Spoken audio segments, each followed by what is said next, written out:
Сәлем шебер ханымдар, бүгінгі сабақта сіздер дәл осындай күнделікке ұстауға ыңғайлы сумканы тігіп аласыздар. Дәл осы сумканы мен ескі джинсы шалбарынан тігіп алдым. Ол үшін бізге екі қиынды қажет болады. Размері 32-де 23 сантиметр.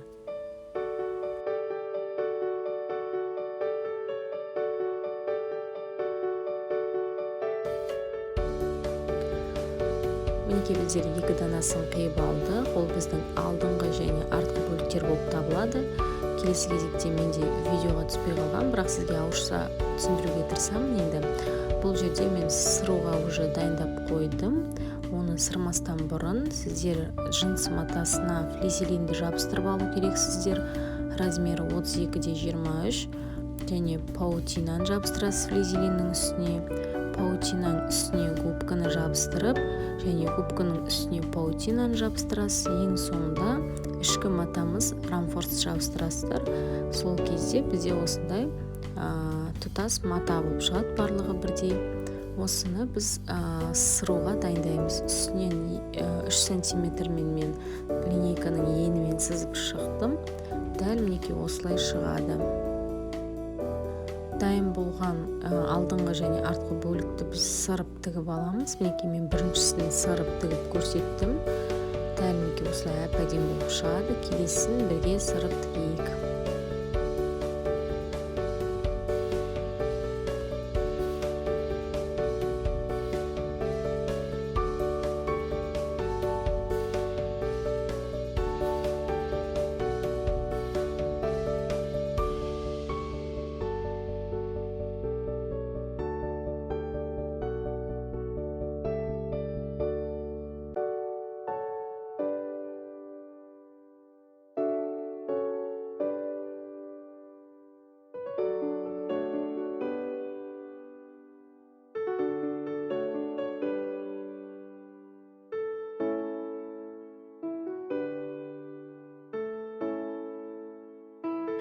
Міне біздің сумкамыздың екі бөлігі де сырылып тігілді. Енді формасын шығаратын боламыз.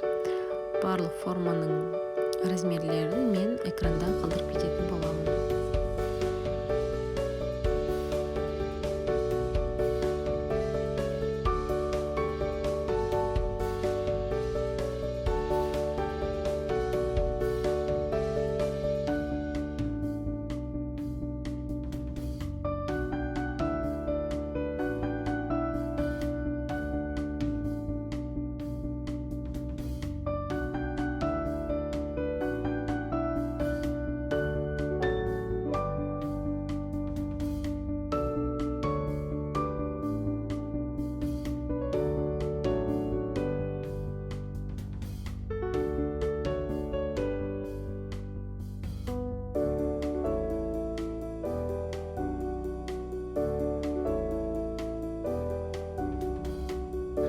Формамызды енді матамызға қойып, осылайынан сызып аламыз.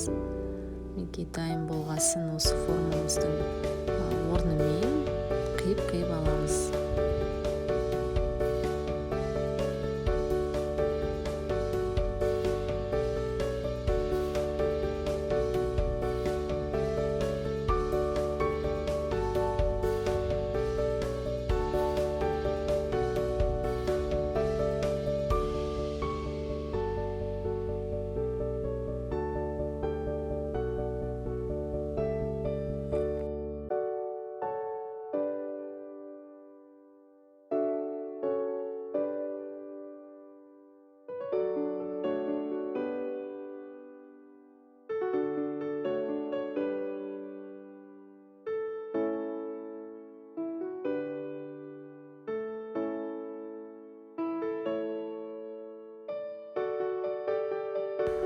Сумкамыздың формасы шықты. Енді осы жерге біз бейкі тігетін боламыз.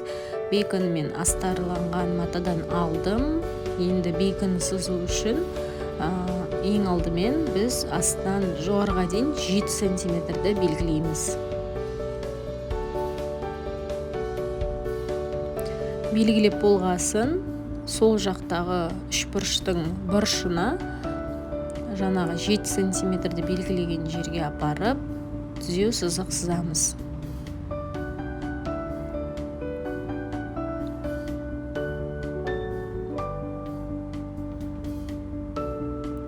Мінекей сызып болдық. Енді осы сызықтан бастап 4 сантиметрді белгілеп шығамыз.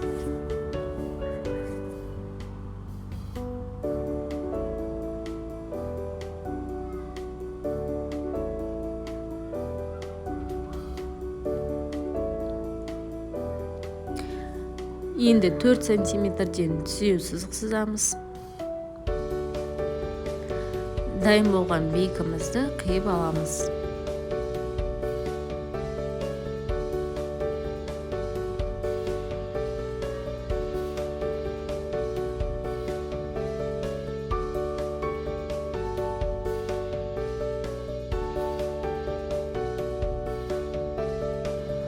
Міне біздің бейкіміз дайын болды. Енді осы сумкамыздың жоғарғы бет жағына осы бейкіні тігіп шығамыз. Ол үшін бейкіні алып, екі бүктеп, түйрешпен түйреп аламыз.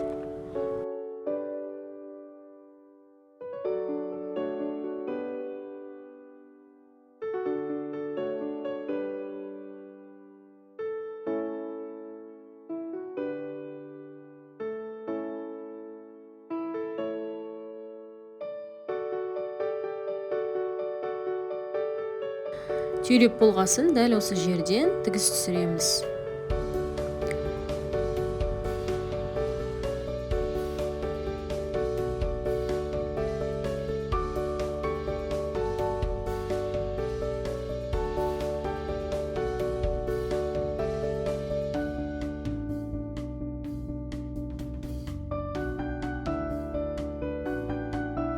Бейкімізға бір тігіс түсірдік. Енді насечка жасайтын боламыз сумкамызге. Тігіске жеткізбей, кішкене осылай қиып аламыз. Содан кейін бейкімізді ішкі жағына айналдырып, тағы да тігіс түсіретін боламыз.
Сумкамыздың екі бөлігін бекалап болдық. Енді замок тігеміз.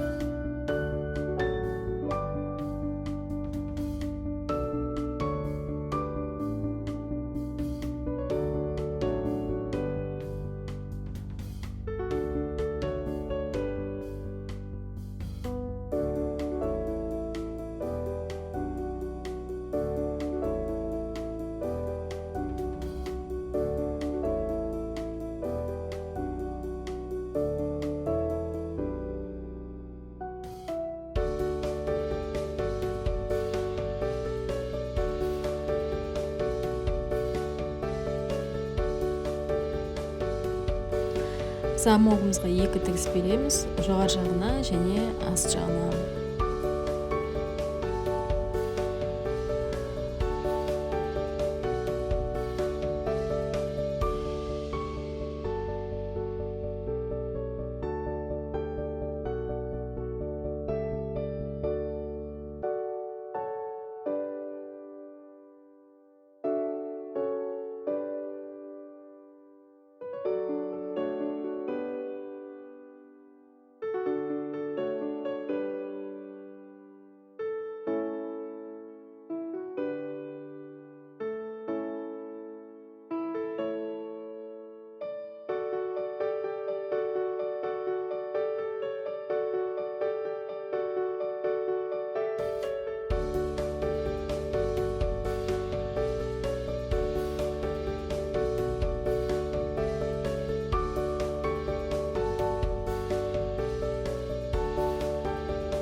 Енді біз ручкасын тігетін боламыз. Ручкасына бізге 10,5 44,5 сантиметрлік лентамыз қажет болады.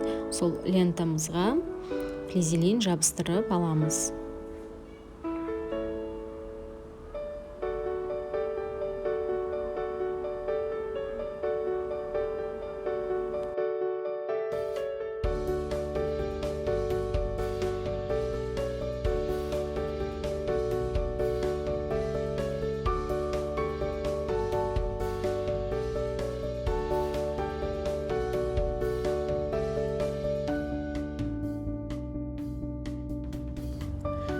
Флизелинімізді қойып жақсылап үтіктеп аламыз. Одан кейін тең ортасынан бір бүктеп үтіктейміз. Оны ашып, екі жан-жағын ішіне қаратып үтіктеп, және осындай бір бүтін шығарып, екі жағынан тігеміз.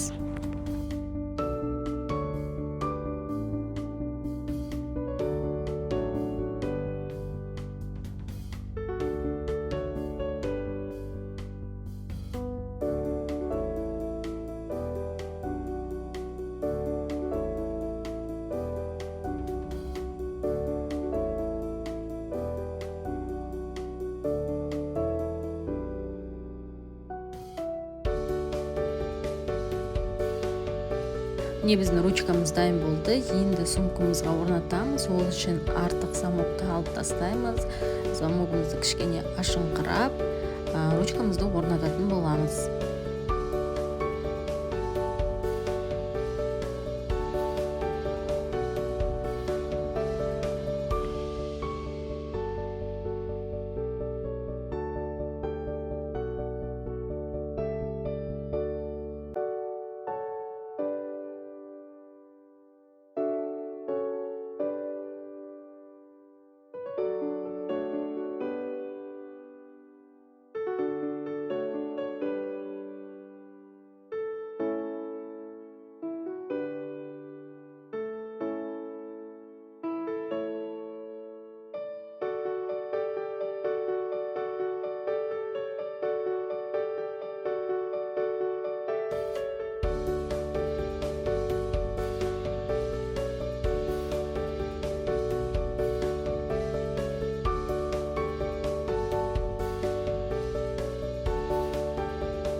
Сумкамыздың екі бетін біріктіретін табандығын қиып аламыз. Ұзындығы 67 сантиметр, ені 11,5 сантиметр.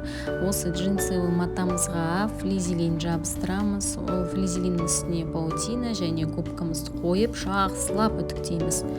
Губкамыздың үстіне сосын паутинаны қойып, және астарлы матамыз рамфорсты қоямыз. Дәл осылай екі жағынан жақсылап үтіктеп аламыз. Одан кейін артық жерлерін алып тастаймыз қиып.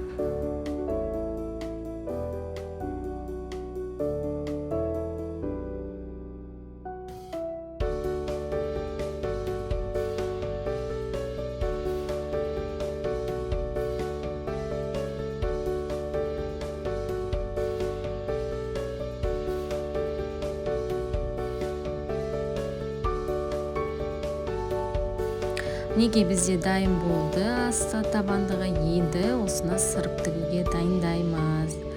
Дәл осылай линейканың енімен, менде 3 сантиметр ені, сызып аламын және соны сырып тігіп аламыз.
сырып тігіп болғасын біз табандығымызды дәл осы қағазда қалай істелінеді солай жасайтын боламыз. 2 бүктеп аламыз табандықты. Сол жағынан 2,5 сантиметр, оң жағынан 2,5 сантиметр тастап, осылай нүктемізді қойып аламыз. Және аст жағына біз 12,7 сантиметр белгілеп аламыз нүктесін. Екі жағынан да дәл солай белгілейміз. Енді осы 2 нүктемізді біріктіретін боламыз.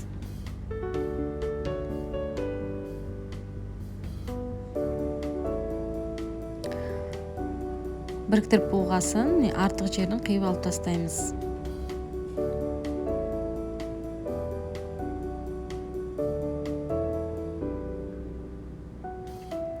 Мінекей дәл осылай сіздер жаңағы сырған табандықты қиып аласыздар.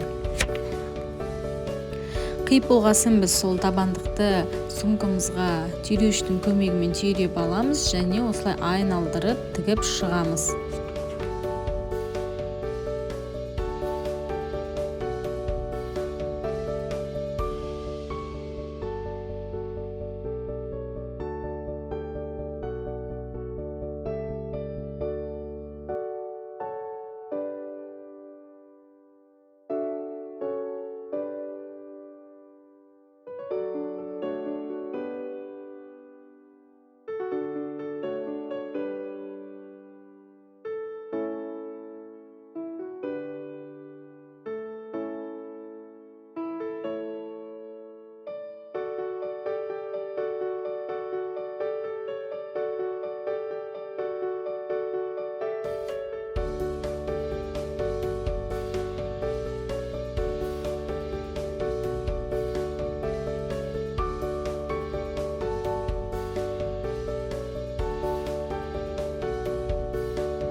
Міне табандығымызды жалғадық. Енді осы тіккен жеріміздің барлық жері ашық тұр. Соны бейкілеп жабатын боламыз. Бейкілемей тұрғанда осы айналған бұрыштарының барлығын насечка беріп шығамыз. Осылайынан тігіске жетпей, кішкене қиып шығамыз. Қиып болғасын бейкімізді полный айналдырып тігіп аламыз.